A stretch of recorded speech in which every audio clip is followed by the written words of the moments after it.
Okay, it's going to be a review of WWE Payback 2020. This is the follow-up to SummerSlam, a week after SummerSlam. Very, very weird that they chose to, rush a pay-per-view this soon. But yeah, no, this is not a great wrestling show. There's really nothing from the competitive side of pro wrestling that I would recommend checking out. This is kind of like a storyline show. It's kind of a, I think there's a couple of reasons why they did this pay-per-view. I think, Roman came back and it was kind of a quick way to cash in on Roman's return. Maybe they figured they might get some more subscribers with, putting Roman on the poster.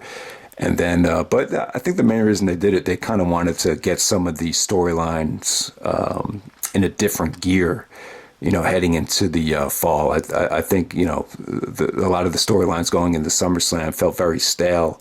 And, I just think they wanted to change some of the direction, going into the fall while kids are, getting back to school, and the NFL is going to be starting up soon. So yeah, I think it's you could kind of look at the show as, like kind of a storyline show. It's not the first time that they've done this. I mean, there's been times where they would throw a, quick pay-per-view at you out of nowhere after a, big money show like a SummerSlam or Survivor Series. We had that Tuesday in Texas, a pay-per-view like that comes to mind.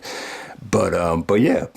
We start off the show with Bobby Lashley taking on Apollo Crews. So Bobby's out there with MVP and Shelton in this all black stable, which I think has a lot of potential. I think MVP's really found this niche as the the microphone piece of this stable. But I think the problem with it is, all these guys are, pretty much into their mid 40s, if I'm not mistaken. So they definitely need to find a younger guy to recruit.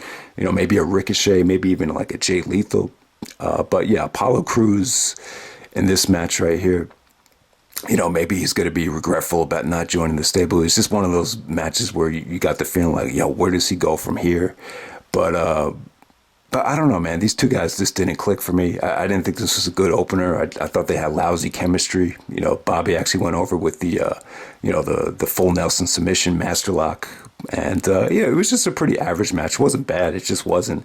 This wasn't just wasn't a great way to open up the show. And I will say this about this WWE ThunderDome. I'm not a big fan of it. Like at first, I thought it looked cool, but it is what it is. I mean, it's just basically, it looks cool, but I just get the feeling it's just generic background noise. It's just a terrible way to feed off of, the wrestlers really can't feed off of this environment. I prefer the other way, like especially the way, Edge and Orton at Backlash, that type of crowd where they amplify whoever the hell they hired to be in attendance. I prefer that over this. I'm just, it looked cool at SummerSlam, but the more and more the card progresses, it just feels I'm just not a big fan of it.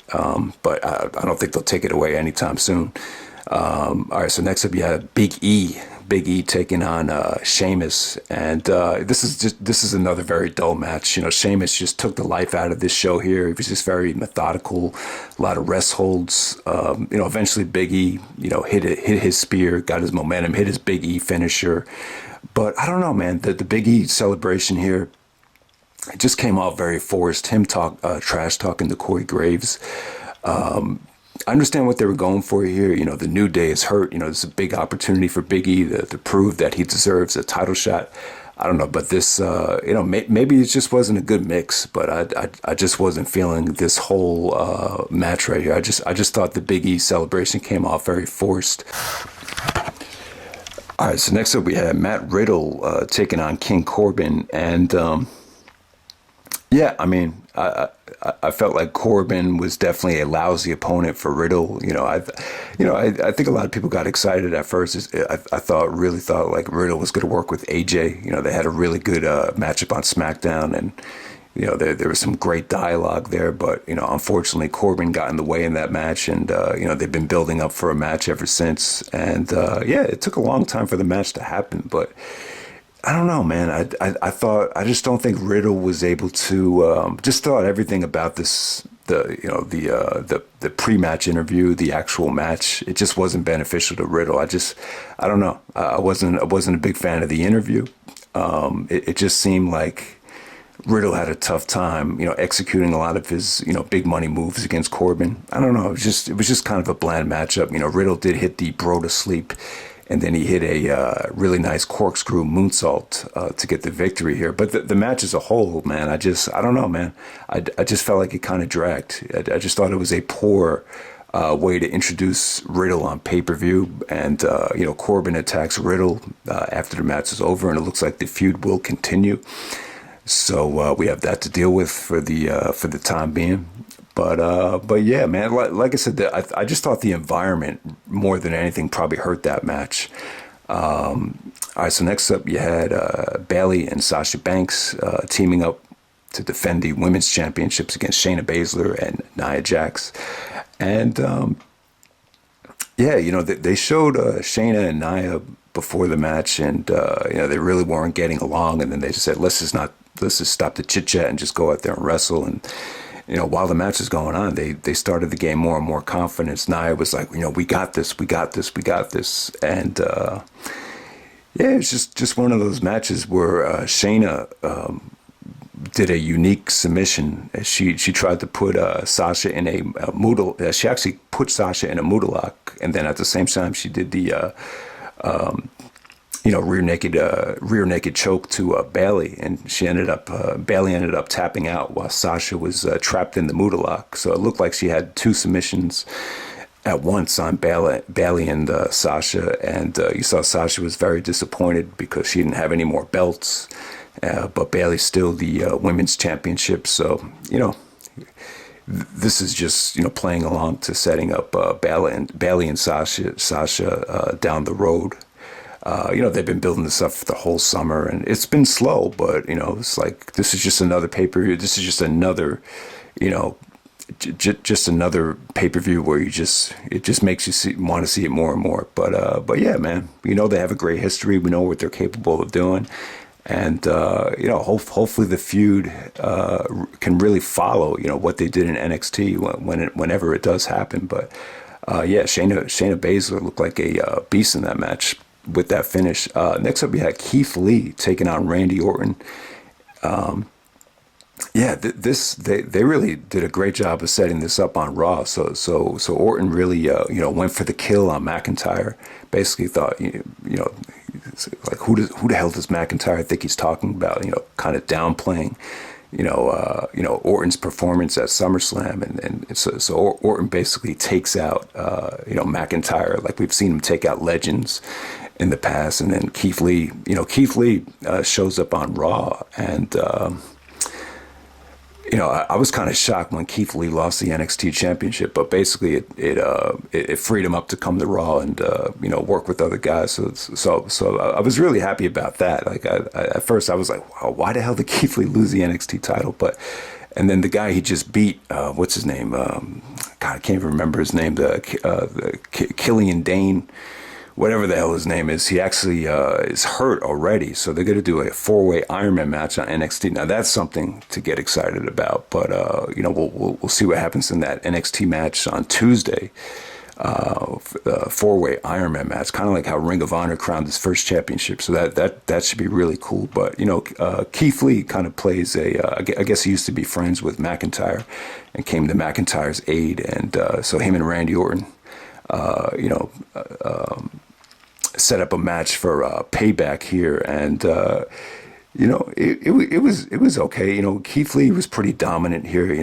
Orton got some offense in before he hit his finisher. Keith Lee countered into a powerbomb, and Keith Lee basically won in a pretty convincing fashion. One of the shortest matches on the show. I was kind of shocked at how short it was, but it's interesting, that Orton could afford to lose to McIntyre at SummerSlam, and he could still, get squashed by Keith Lee, because how, aggressive this storyline has been. It seems like Orton's still going to get the title shot against McIntyre, probably going into Hell in a Cell. It looks like they're going in that direction, but yeah, man, it was